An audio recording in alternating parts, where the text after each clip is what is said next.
Hi folks, Dan Wilder here. I am at the Norcross Wildlife Foundation, the Tupper Hill parcel. I am down along Vinica Brook.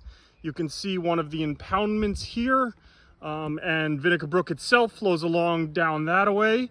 I wanted to take you on a little bit of a walk today and show you some cool plants and talk a little bit about this site. This is a unique site. It's got this long history of introductions. The original kind of founder of the foundation and the site, Arthur Norcross, where we get the name from, he was in love with, borderline obsessed with, the New Jersey Pine Barrens. And he brought a lot of plants up from there and put them here in Munson and Wales, Massachusetts.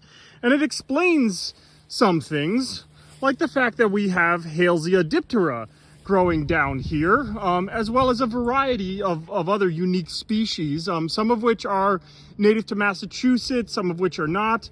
Some of them, like this one here, this is Lyonia mariana, the fetterbush. This is native and I believe quite rare in Massachusetts, but there is a ton of it down here, and we tend to assume that means an introduction, because finding a ton of it here is unlikely, and this is Norcross, and things are introduced here.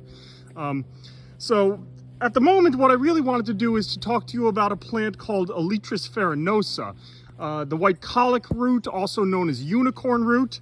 Some folks may be even familiar with this one. It was recently kind of rediscovered in Vermont.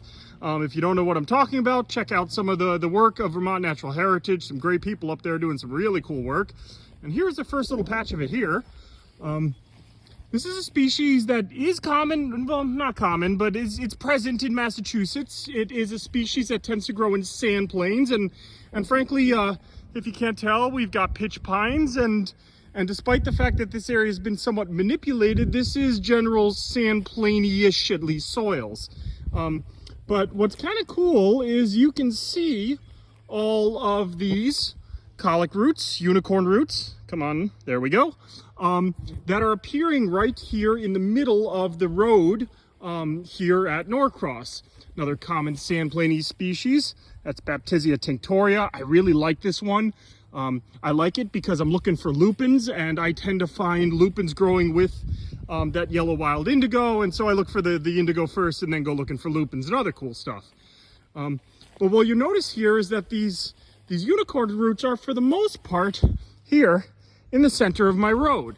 A little less so on the sides. We're going to see a little more of them on the sides moving up ahead. And the reason for that is this is a species that tends to perform well in either disturbed habitats or habitats with low levels of competition. So you can imagine trying to grow in